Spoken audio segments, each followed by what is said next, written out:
여호수아기 제8장입니다. 여호수아기 제8장 30절부터 35절까지 보겠습니다.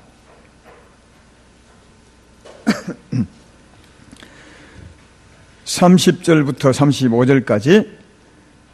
(35절까지) 많은 내용이 기록되어 있습니다. 한번 잘 따라오시길 바랍니다. 30절. 그때 여호수아가 이스라엘의 하나님 여호와를 위하여 에발산에 한 제단을 쌓았으니 이는 여호와의 종 모세가 이스라엘 자손에게 명령한 것과 모세의 율법책에 기록된 대로 새 연장으로 다듬지 아니한 새 돌로 만든 제단이라. 무리가 여호와께 번제물과 화목 제물을 그 위에 드렸으며 여호수아가 거기서 모세가 기록한 율법을 이스라엘 자손의 목전에서 그 돌에 기록하며 온 이스라엘과 그 장로들과 관리들과 재판장들과 본토인뿐 아니라 이방인까지 여호와의 언약궤를 맨 레위 사람 제사장들 앞에서 계의 좌우에 서되 절반은 거리심산 앞에 절반은 에발산 앞에 서서니 이는 전에 여호와의 종 모세가 이스라엘 백성에게 축복하라고 명령한 대로 함이라. 그 후에 여호수아가 율법책에 기록된 모든 것대로 축복과 저주하는 율법의 모든 말씀을 낭독하였으니 모세가 명령한 것은 여호수아가 이스라엘 온 회중과 여자들과 아이와 그들 중에 동행하는 거류민들 중에 앞에서 낭독하지 아니한 말이 하나도 없었더라. 아멘.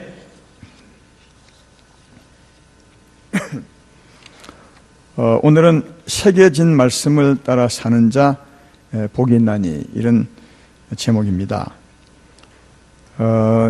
주일 3부 예배는 좀 차원이 확실히 높습니다. 그러니까 2부 예배와는 좀 다른 내용을 말씀합니다.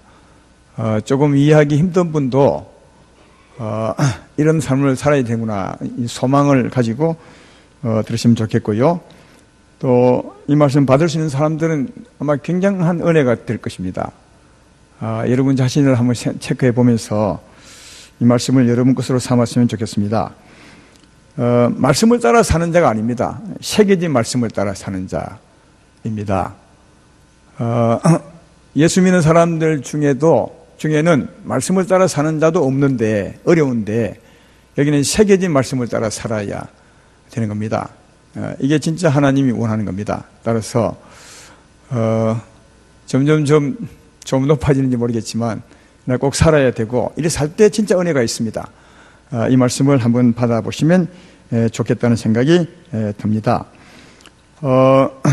오늘 말씀은 언제 했냐 하면, 모세가 광야에 있을 때, 모세는 요단을 못 건넜잖아요. 광야에 있을 때 이스라엘 백성들에게 부탁하기를, 너희가 요단을 건너가거들랑 이런 일을 하라, 그렇게 했습니다. 그 모세가 하나님의 맹하심을 따라 요단강을 건너가거든 이런 일을 하라 한 그 일을 오늘 요단 건넌 후에 전에 광야에서 모세가 하나님 말씀 따라 지시한 그 일을 이제 하게 되는 것을 볼 수 있습니다. 그 일과 순서에 대해서는 어디 잘 나와 있냐면 신명기 27장에 아주 잘 나와 있습니다. 근데 모세가 직접 말할 그때 말씀을 보면 더 잘 이해가 됩니다. 오늘 읽었던 본문의 말씀은 너무 축소해 두었기 때문에 조금은 앞뒤를 맞춰서 이해하기 힘들지만, 전에 광야에서 모세가 했던 말씀을 바로 보면 더 이해가 쉽습니다. 신명기 27장으로 넘어가 보십시오. 신명기 27장을 넘어가 보시면 좋겠습니다. 거기 보면 우선 4절부터 8절까지 한번 읽어보겠습니다. 화면에도 아마 나올 것입니다. 신명기 27장 4절부터 8절까지 제가 읽어보겠습니다. 너희가 요단을 건너거든 내가 오늘 너에게 명령하는 이 돌들을 에발산에 세우고 그 위에 석회를 바를 것이며, 또 거기서 내 하나님 여호와를 위하여 제단 곧 돌단을 쌓되 그것에 새 연장을 대지 말지니라. 너는 다듬지 않는 돌로 내 하나님 여호와의 제단을 쌓고 그 위에 내 하나님 여호와께 번제를 드릴 것이며, 또 화목제를 드리고 거기에서 먹으며 내 하나님 여호와 앞에서 즐거워하라.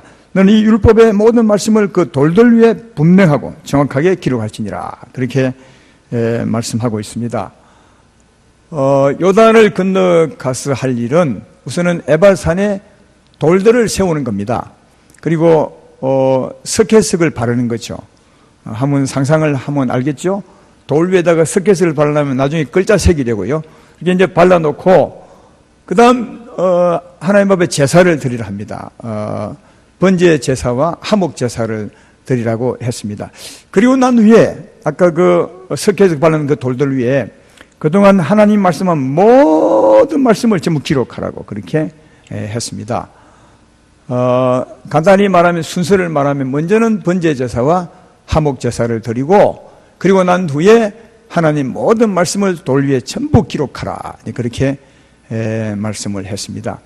이 제사를 드리고 그 다음 순서에 돌들 위에 말씀을 기록하라 하는 말씀은 오늘날 우리에게 큰 의미가 있습니다. 이 부분을 잘 이해하셔야 됩니다.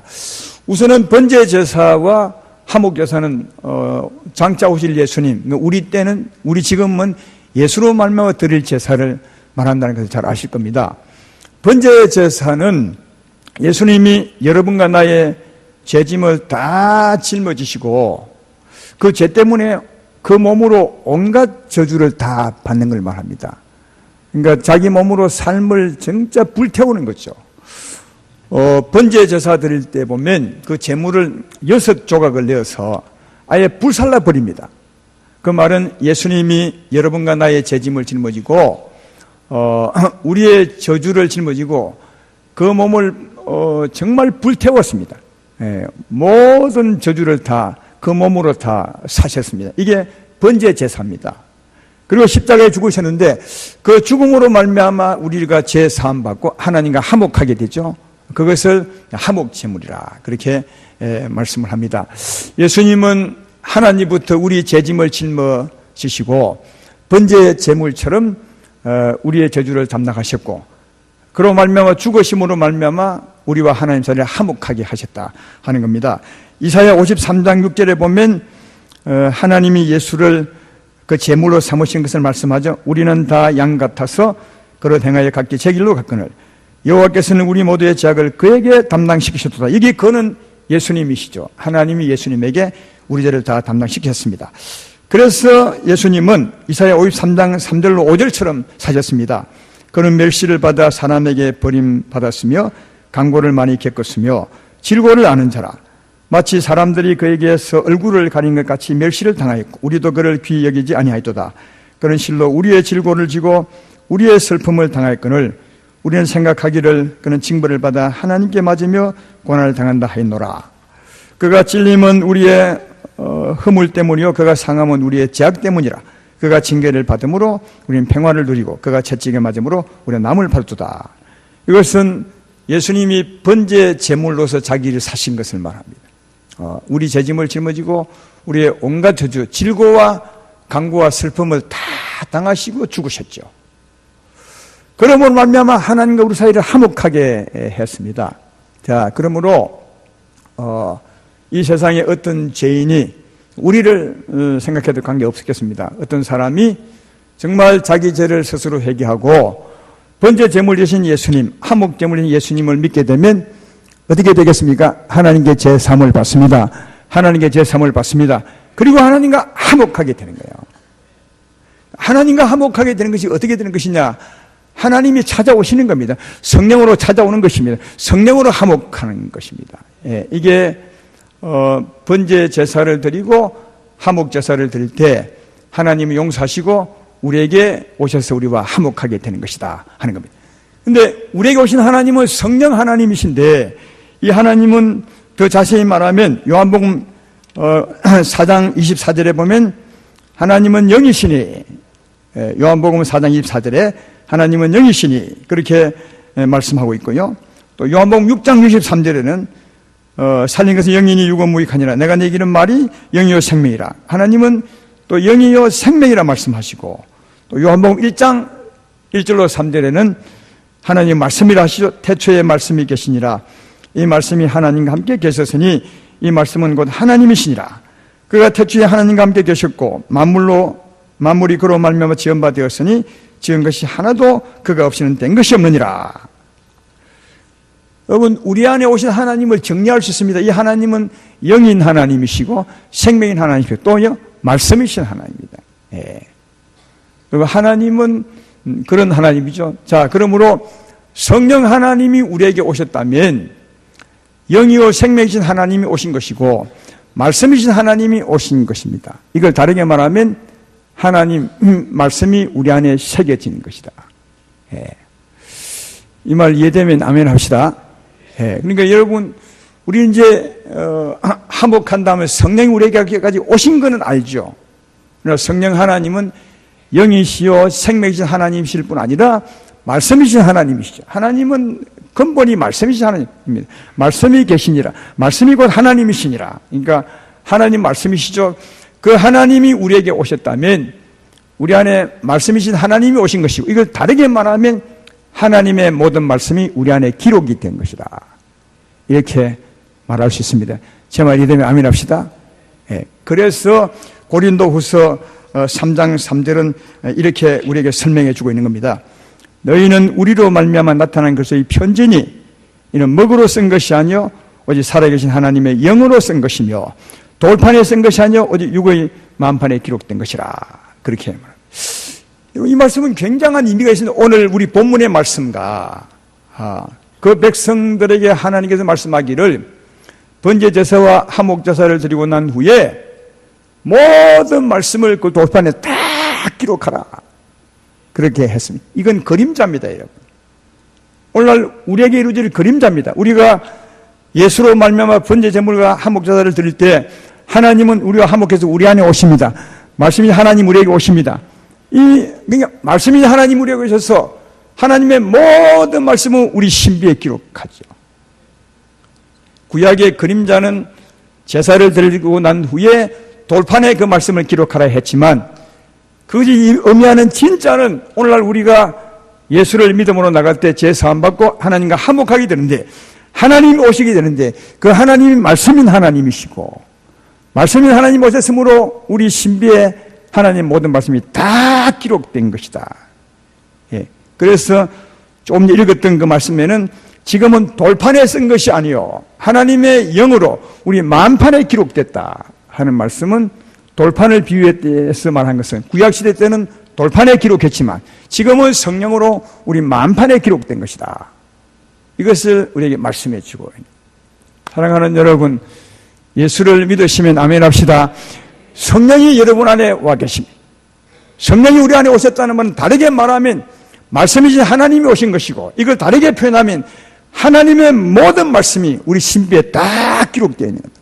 여러분이 알든지 모르든지 하나님이 오셨다면 그 하나님은 말씀이신 하나님이시니까 하나님 모든 말씀이 우리 신비에 여러분의 신비에 다 기록되어 있음을 믿으셔야 됩니다. 참 하나님이 우리에게 오신 것도 대단하지만 근본 하나님 말씀이 우리 안에 다 기록되었다 하는 말씀도 우리가 바르게 이해하면 진짜 큰 은혜가 된다고 생각합니다. 전에 우리 안에는 죄밖에 더 있었겠습니까? 사망이 역사하는 곳이요 죄가 기록된 곳인데 예수 믿을 때 우리 죄를 용서하시고 성령으로 싹 씻으시고 석회석을 바른 것처럼 깨끗하게 새롭게 하시고 그리고 성령으로 친히 하나님이 우리 안에 오셔서 말씀이 하나님 우리에게 해서 그 말씀을 전부 우리 신비에 기록되어 있습니다. 하나님 말씀이 여러분의 신비에 기록되어 있습니다. 얼마나 대단한지 모릅니다. 이것을 믿으며 사시기를 주의 이름으로 축원합니다. 그리고 난 뒤에 오늘 또 이 백성이 모세가 시킨 대로 어떤 일을 했느냐, 그 일이 신명기 오늘 지금 찾아놨죠? 신명기 27장 11절부터 한번 읽어보겠습니다. 그리고 난 후에 11절에 모세가 그날 백성에게 명령하여 이르되 너희가 요단을 건넌 후에 시몬과 레위와 유다와 이사갈과 요셉과 베냐민은 백성을 축복하기 위해 그리심산 앞에 서고 르우벤과 gad과 아셀과 스불론과 단과 납달리는 저주하기 위해 에발산 앞에 서고 레위 사람은 큰 소리로 이스라엘 모든 사람에게 말하여 이르기라. 그렇게 기록하고 있습니다. 돌판에 딱 기록하고 난 후에 이스라엘 지파가 12지파 아니겠습니까? 반을 나누었습니다. 6지파는 에발산을 바라보고 서고, 아시겠죠? 대강 여러분 마음속에 그려보십시오. 에발산을 향하여 서고 6지파는 그리심산을 향하여 서는 겁니다. 여러분 이 백성이 모이는 그 앞에 왼쪽에 에발산이 있었고 오른쪽에 그리심산이 있었습니다.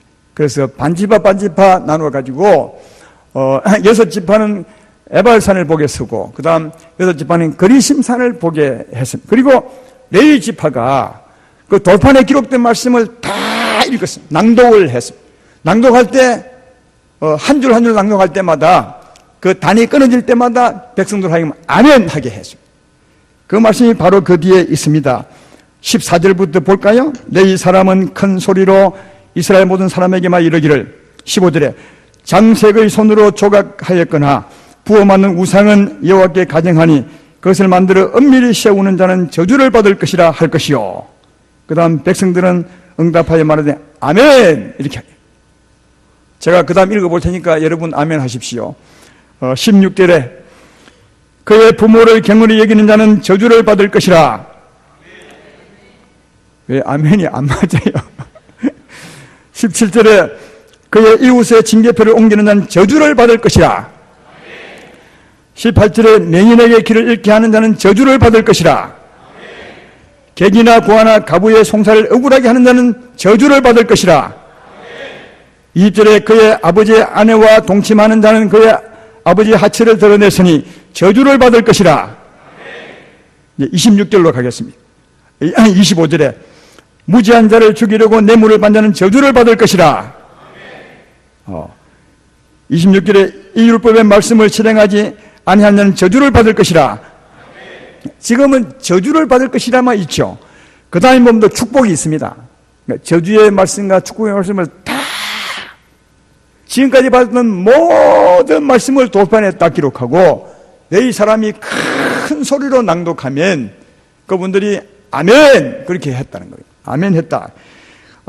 그 뒤에 축복의 말씀을 보십시다. 28장 1절로 6절을 제가 읽어보겠습니다. 내가 내 하나님 여호와의 말씀을 삼가듣고 내가 오늘 내게 명령하는 그의 모든 명령을 지켜 행하면 내 하나님 여호와께서 너를 세계 모든 민족 위에 뛰어나게 하실 것이라. 내가 내 하나님 여호와의 말씀을 청종하면 이 모든 복이 내게 임하며 내게 이르리니 성읍에서도 복을 받고 들에서도 복을 받을 것이며 내 몸의 자녀와 내 토지의 소산과 내 짐승의 새끼와 소와 양의 새끼가 복을 받을 것이요 내 강기류와 떡반죽 그릇이 복을 받을 것이며 내가 들어와도 복을 받고 나가도 복을 받을 것이니라. 왜 아멘 하셔야죠. 아멘. 그리고 축복 말씀 계속 있습니다. 또 가면 또 저주의 말씀이 있습니다. 그래서 저주의 말씀도 낭독하고 축복의 말씀도 낭독해서 아멘하게. 왜 아멘하게 했겠습니까? 그 말씀대로 살라고요. 네가 아멘한 말씀대로 살라고. 이게 친히 기록된 말씀을 전부 낭독해서 아멘하게 했던 것은 그렇게 살라고 했던 것임을 볼 수가 있습니다. 그런데 그 백성들 하여금 참 우리가 이상하게 생각하는 것은 왜 에발산을 보고 또 반은 그리심산을 보고 그렇게 축복과 저주를 하게 했을까? 왜 에발산을 보게 하고 그리심산을 보게 했는지 아십니까? 그 두 산을 바라보고 아멘 하게 했는지 아냐고요. 이것은 성지순례를 갔다 온 사람은 잘 이해합니다. 성지순례 가면 에발산은 어떤 산이겠습니까? 민둥산입니다. 참 신기하게도 하나님이 아마 이런 말씀과 그 말씀을 지킬 때 어떻게 되는가를 보여주기 위해서 그 두 산을 만들어 놓았던 것 같아요. 에발산이 민둥산입니다. 생명이 전혀 없습니다. 그래서 그 말씀을 아멘 했지만 아멘한 대로 살지 아니하면 에발산처럼 저주를 받는다는 겁니다.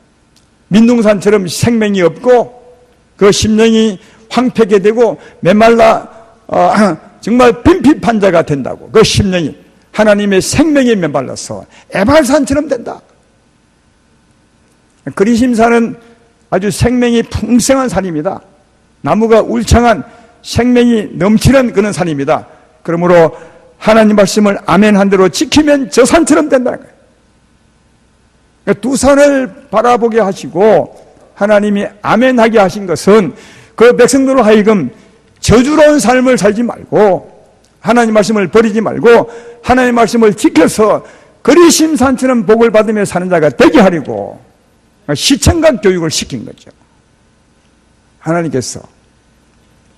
근데 한 가지 생각해 볼 것은 그리심산 앞에 선 사람도 에발산에 선 사람도 저주의 말씀을 할 때도 아멘하고 축복의 말씀을 할 때도 아멘하게 전부 아멘하게 했습니다. 모든 말씀을. 왜 저주의 말씀도 아멘하게 했겠습니까?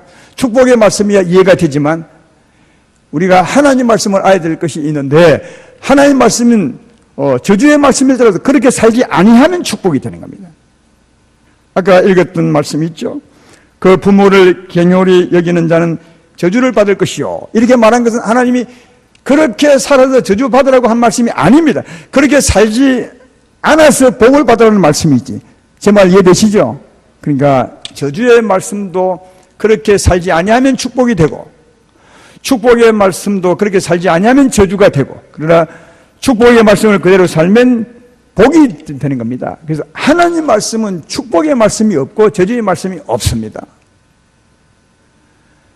백성들이 듣고 사는 데 있다는 사실을 아셔야 합니다. 그러니까 축복의 말씀을 듣더라도 강단에서 그렇게 살면 저주를 받을 것입니다, 이래 한다 해도 그리 안 살면 축복이 되는 겁니다. 그러나 축복의 말씀을 듣고도 그리 안 살면 저주의 말씀이 되는 겁니다. 그래서 저주의 말씀, 저주의 내용을 하더라도 아멘함으로 그렇게 살지 않게 하신 것이고, 축복의 말씀을 할 때 아멘함으로 그렇게 살게 하신 것임을 발견해 볼 수 있습니다. 하나님 말씀은 어떤 말씀이든지 그 말씀을 듣고 저주로운 말씀은 하지 마시고 축복의 말씀을 하셔서 언제나 축복받는 여러분의 삶이 되시기를 주의 이름으로 축원합니다. 그런데 한 가지 더 알아볼 것은 이것입니다. 돌판의 기록을 다 했으니까 이스라엘 백성들은 이제 돌판을 보고 살면 되지 않습니까? 다 기록되어 있으니까 무슨 일을 하다가 어찌할지 모르면 거기 와서 돌판을 보면 되지 않습니까? 돌판을 보고 살면 될 텐데 왜 하나님이 돌판에 기록된 말씀을 다시 낭독하고 아멘하게 했느냐 하는 겁니다. 이것은 오늘날 우리 때문에 그리 하신 겁니다. 진짜 구약시대 때는 돌판 보면 됩니다 갔어요. 물론 돌판을 짊어지고 다닐 수는 없지만 이것은 순전히 오늘날 여러분과 나를 위해 산 것입니다. 왜냐하면 제가 설명을 해보겠습니다. 우리가 하나님을 영접하죠. 예수 믿음으로 죄 사함받고 하나님과 화목하면 말씀이신 하나님이 우리 안에 오십니다. 여러분 안에 오십니다. 모든 말씀이 다 기록되었죠. 왜? 말씀이신 하나님이 오셨으니까요. 기록되지 않는 말씀이 어디 있겠습니까? 하나님이 오셨는데, 말씀이신 하나님이 오셨는데 기록되지 않는 말씀이 어디 있겠습니까? 그분이 통째로 오셨는데. 그런데 한 가지 물어보겠습니다. 여러분이 무슨 말씀이 기록된지 아십니까? 아무도 모르죠. 왜? 그분은 영이시고 나는 육을 입었기 때문에 모르는 겁니다. 여기에 바로 우리가 알아야 될 것이 있는 것입니다. 그래서 말씀이 다 왔지만 나는 모르지만, 어떤 말씀인지 모르지만 이미 말씀이 다 오셨습니다. 하나님 오셨으니까요. 그러나 알지 못하기 때문에 그 하나님을 배우는 겁니다. 하나님을 배운다는 말은 하나님을 아는 것이요, 말씀이신 하나님을 아는 것이요, 다르게 말하면 내 안에 기록된 말씀을 알아가는 겁니다. 이걸 어떻게 우리는 알아가죠? 여러분이 성경책을 읽거나 아니면 설교를 통해서 알거나 아니면 책을 통해서 알죠. 가장 많이 아는 것이 설교를 통해서 아는 거죠. 여러분 설교 통해서 뭘 배우는 겁니까? 하나님을 배우는 겁니다. 하나님을 뭘 배우는, 말씀이냐 하나님을 알아가는 겁니다. 다시 말해 내 안에 기록된 하나님을 알아가는 것입니다. 그래서 우리가 설교를 통해서 아멘 하게 되면 하나님을 알아가는 거죠. 예를 들어 볼까요? 하나님은 사랑이십니다. 하나님은 오래 참는 분이십니다. 우리 안에 기록된 말씀이죠. 하나님이십니다. 그는 원수를 위해서 십자가를 짊어지고 그 죄를 담당하였습니다. 믿으면 죄 사함받고 하나님과 화목할 수 있습니다. 그는 악을 선으로 갚는 분이시며 악에 대해서 선에 대해서 악으로 갚는 분이 아니십니다. 이게 하나님께서 아는 거 아니겠어요? 많이 듣고 배우셨죠? 그때마다 여러분은 아멘 했을 겁니다. 아멘이 뭡니까? 내 안에 기록된 말씀을 알아가는 겁니다. 하나님을 알아가는 것입니다. 할렐루야. 아멘 한다는 말은 내게 기록된 하나님을 알아가는 겁니다. 말씀이신 하나님을 알아가는 거죠. 그래서 나는 하나님이 어떤 분인지 전혀 모르지만 말씀을 통해서 내 안에 오신 하나님을 알아가는 겁니다. 기록된 말씀을 알아가는 겁니다. 아멘 하면 그 말씀을 알아가는 겁니다. 그때 우리 하나님을 알게 되고 하나님 믿게 되고 아멘 한 대로 살 수가 있습니다. 제 말 이해되십니까? 예. 설교의 이유는 그것입니다. 설교는 다른 누구를 가르치는 것이 아니라 우리 안에 이미 오신 하나님을 알아가는 겁니다. 기록된 말씀을 알아가는 것입니다. 그러므로 말미암아 그 말씀을 알고 아멘할 때 우리는 비로소 하나님은 이런 분이시구나, 내 안에 말씀이 이신 하나님은 이런 분이시구나, 이런 말씀이 기록되어 있구나, 아멘하면 그 하나님을 알게 되고 안대로 우리가 살아갈 수 있고, 살아갈 때 거리심산 같은 복을 받기 때문에 하나님이 설교를 통해서, 말씀을 통해서 아멘하게 했다는 사실을 잘 발견해 볼 수가 있습니다. 생각을 해보십시오. 여러분에게 하나님이 오셨는데 그 후에 하나님께서 배우지 않았다면 하나님을 전혀 알지 못하죠. 하나님이 내게, 이런 표현해서 미안하지만, 통째로 내게 오셨지만, 모든 말씀을 가진 주분이 오셨지만 우리가 배우지 않으면 우리 육을 입고 있어서 전혀 알지 못하고, 알지 못하면 살지 못하는 거예요. 그래서 하나님 대해서 배우는 겁니다. 배운다는 말은 우리 안에 오신 하나님을 아는 겁니다. 말씀을 아는 것입니다. 기록된 말씀을 아는 것입니다. 아멘으로 우리가 아는 것입니다. 그때 우리는 아멘한 말씀대로 살아갈 수가 있는 겁니다. 이스라엘 백성은 기록된 말씀대로 살아갔지만 우리는 아멘한 말씀대로 살아갈 수 있어서 하나님께서 오늘 이스라엘 백성들로 하여금 낭독하게 하셨고 그 말씀을 아멘하게 했던 것을 알 수 있는 것은 오늘 우리를 위한 것임을 잘 발견해 볼 수가 있습니다. 오늘 말씀을 정리해 보겠습니다.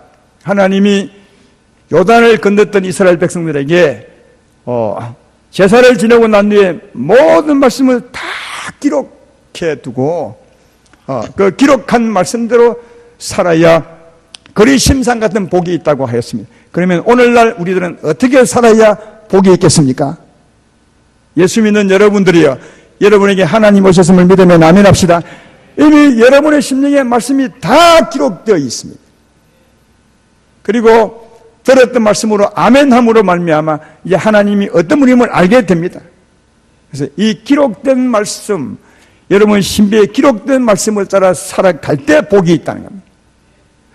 그래서 성령은 오늘날 우리에게 말씀을 따라 살라고 말하지 않고 또 좀 세미하게 네 안에 기록된 말씀을 따라 살아라, 네 마음에 기록된 말씀을 따라 살아라, 그래야 복이 있다고 말씀하고 있습니다. 야고보서 1장 19절 21절에 늘 우리가 들었던 말씀 아닙니까? 한 번 더 읽어보겠습니다. 내 사랑하는 형제들아, 너희가 알지니 사람마다 듣기는 속히 하고 말하기는 더디하며 성내기도 더디하라. 사람이 성내는 것이 하나님의 의를 이루지 못함이라. 그러므로 모든 더러움과 넘치는 악을 버리고 너희 영혼을 능히 구원할 바 마음에 심어진 말씀을 온유함으로 받으라.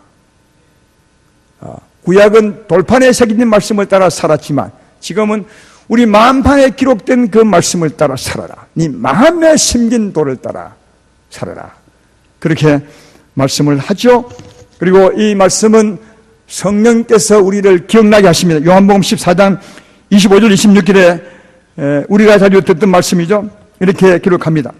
내가 아직 너희와 함께 있어서 이 말을 너희에게 하였거니와 보혜사 곧 아버지께서 내 이름으로 보내실 성령 그가 너희에게 모든 것을 가르치고 내가 너희에게 말한 모든 것을 생각나게 하리라. 성령이 오시면 하나님을 가르친다는 거예요. 아까 제가 말했던 것은 설교가 뭡니까? 하나님을 가르치는 겁니다. 우리 안에 계신 하나님을 가르치는 겁니다. 기록된 말씀을 가르치는 것입니다. 이해가 되십니까? 그래서 이 말씀을 배워서 아멘하면 우리는 우리 안에 기록된 말씀을 알게 되죠. 하나님이 어떤 분임을 알게 되죠. 그때 성령께서 우리 삶의 현장에서 그 아멘한 말씀을 기억나게 하는 것입니다. 할렐루야. 그러므로 하나님이 성령이 오셔서 우리를 가르칩니다. 기록된 말씀을 가르칩니다. 아멘하고 받을 때 우리 안에 그 말씀이 있음을 알게 되고 삶의 현장에서 그 말씀을 기억나게 하사 그 말씀대로 살게 하는 겁니다. 그래서 마음에 심겨진 돌을 따라 살게 하는 겁니다. 요한복음 16장 13절 말씀도 그렇죠. 그러나 진리의 성령이 오시면 그가 너희를 모든 진리 가운데 인도하시니 그가 스스로 말하지 않고 오직 들은 것을 말하며, 스스로 말하지 않습니다. 기록된 말씀을 말하는 겁니다. 예. 여러분 성령이 오시면 자기 마음대로 말하는 것이 아니라 우리 안에 기록된 하나님 말씀을 말하는 겁니다.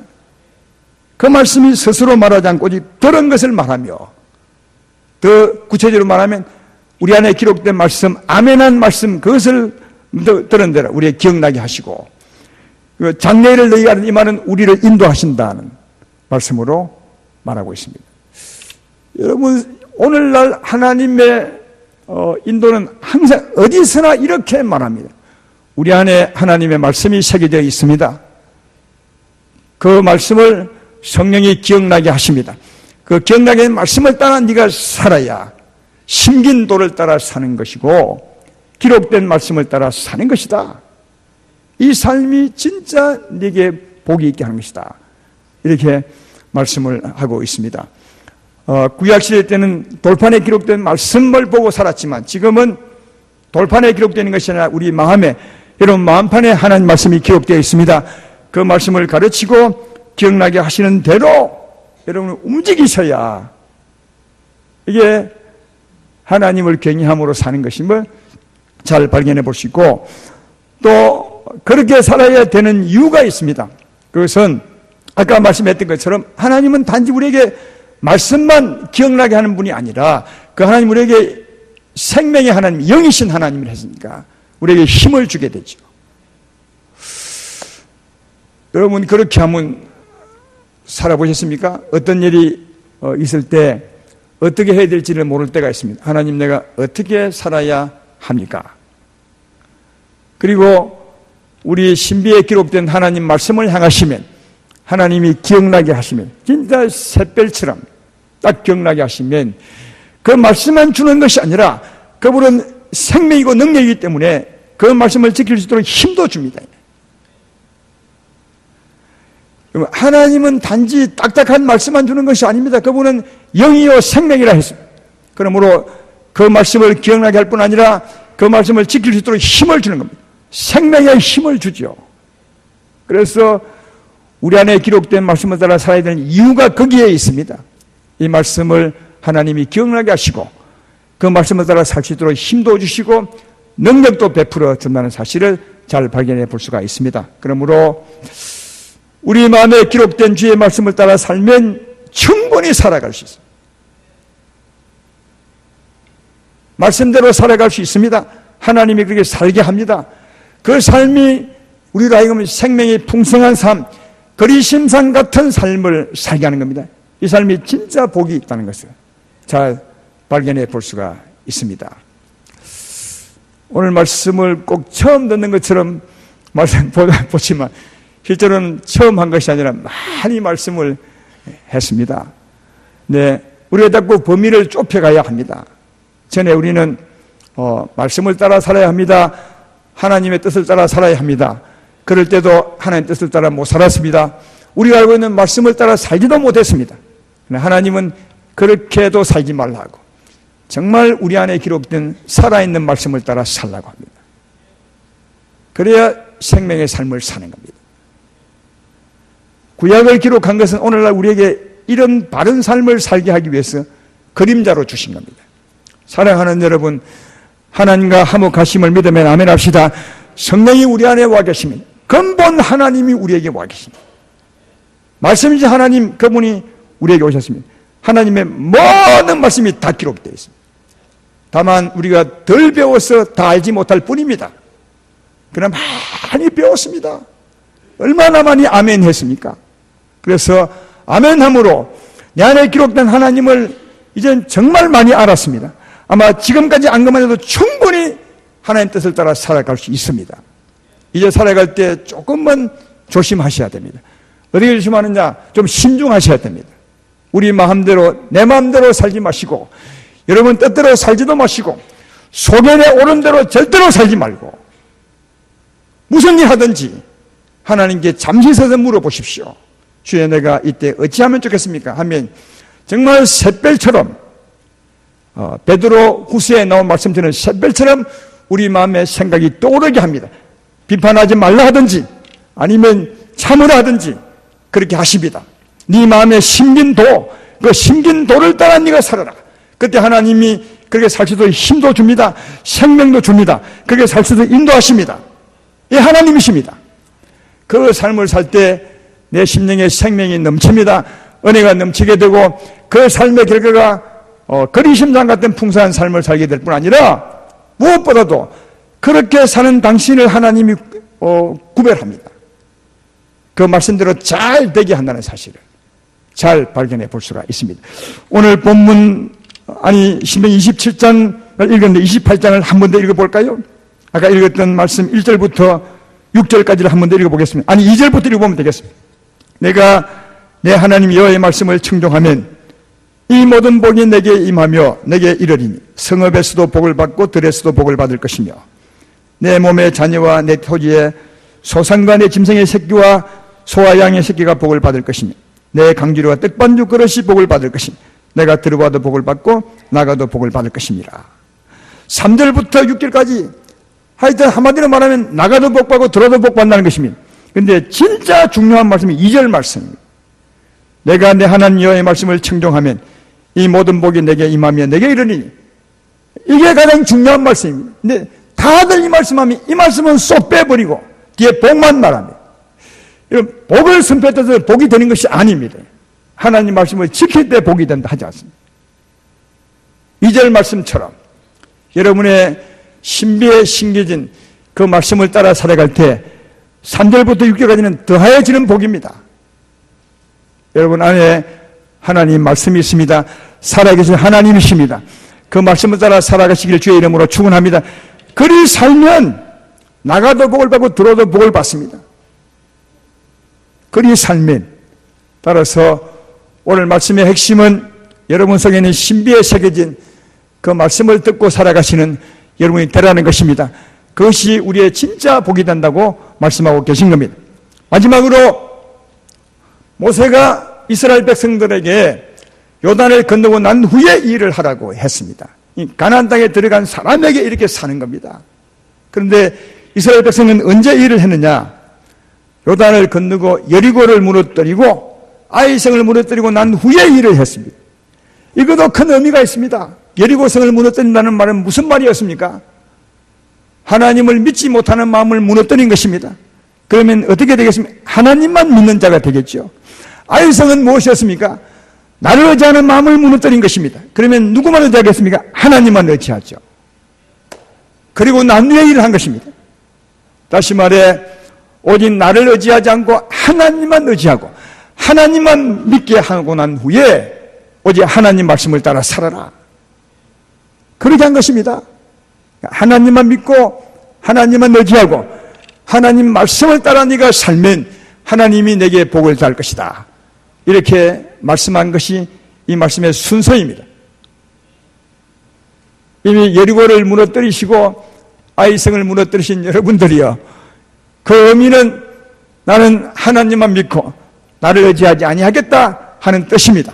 이제는 하나님만 믿고 하나님만 의지함으로 주의 말씀을 따라 살아보십시오.